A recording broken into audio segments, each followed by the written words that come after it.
तो फ्रेंड्स, एक और वीडियो लेकर आ चुका हूँ ब्रह्मचर्य का हवा। तो शुरू करते हैं वीडियो।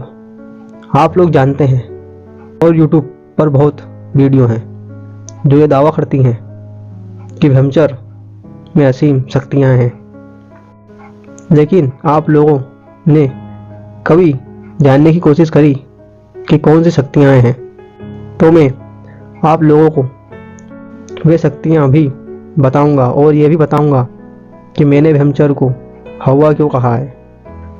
तो पहले मैं आप सभी को शक्ति के बारे में बताना चाहूँगा कि ब्रह्मचर्य पालन करने से हाथी से भी अधिक बल आ जाता है, जिसका उदाहरण प्रोफेसर राममूर्ति और क्षण भर में कुछ भी याद कर सकते हैं, जिसके उदाहरण स्वामी विवेकानंद जी। अब बात करता हूँ कि मैंने ब्रह्मचर्य को हवा क्यों कहा है। आजकल यूट्यूब पर बहुत वीडियो बनाई जा रही हैं ब्रह्मचर्य से संबंधित। कोई कहता है कि 7 दिन में असीम शक्तियाँ पाई है, कोई कहता है 90 दिनों में, कोई कहता है 1 साल में। लेकिन मैं आप सभी को बता दूं, कड़वा है लेकिन सच है, 12 साल कठोर ब्रह्मचर्य रहने के बाद ही हम सभी को ये शक्तियाँ मिलती हैं।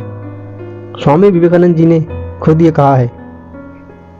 इसको आप एक उदाहरण से समझें कि जब हम कोई बीज बोते हैं तो वह पहले पौधा बनता है, फिर कुछ सालों में वह एक मजबूत पेड़ बनता है। तो इससे आप समझ सकते हैं, पौधे को आसानी से तोड़ा जा सकता है, लेकिन पेड़ को तोड़ने में अधिक बल लगाना पड़ता है। इसी से आप समझ लीजिए कि थोड़े समय का ब्रह्मचर्य से कोई लाभ नहीं, लेकिन अधिक समय के ब्रह्मचर्य से बहुत लाभ है। और मेरा ये मानना है कि व्यक्ति को जिंदगी भर ब्रह्मचारी बने रहना चाहिए। गृहस्थ में भी हम ब्रह्मचर्य का पालन कर सकते हैं, अपने ऊपर अपनी काम वासनाओं पर संयम करके। और ब्रह्मचर्य का ज्ञान उन्हीं लोगों से ले जो असली ब्रह्मचारी हैं। हम लोगों में खूबी और आ गई है कि थोड़ी सी जानकारी मिल जाने पर हम लोग ज्ञान बांटने लग जाते हैं।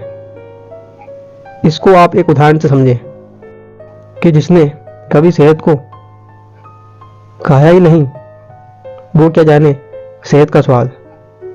इसी से समझे कि जिसने ब्रह्मचर्य को कभी अपनाया नहीं, वो क्या जाने ब्रह्मचर्य का स्वाद।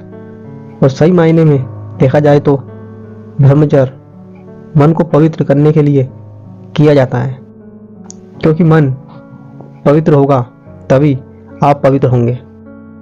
क्योंकि शरीर के नहाने से मन पवित्र नहीं होता। यदि हम सब को सही मायने में ब्रह्मचारी बनना है तो हम सबको मालूम होना चाहिए 7 प्रकार के मैथुन, जिनका नियम एक ब्रह्मचारी के लिए बहुत जरूरी है। क्योंकि इन नियमों के बिना कोई व्यक्ति ब्रह्मचारी नहीं बन सकता। और एक ब्रह्मचारी के लिए यह तक कहा गया है कि वह अकेले में अपनी बहन और माँ से तक नहीं मिल सकता। आप लोग सोच रहे होंगे कि भाई आप ये क्या कह रहे हैं, लेकिन ये सत्य है। इसलिए मैं कह रहा हूँ, ब्रह्मचर्य का ज्ञान उनसे ही ले जो वाकई में ब्रह्मचारी हैं। लेकिन हम सबके लिए ये कोई कठिन काम नहीं है, क्योंकि मैंने आप सभी को पहले ही बता दिया है कि आज हम सबका बल दुगना हो चुका है।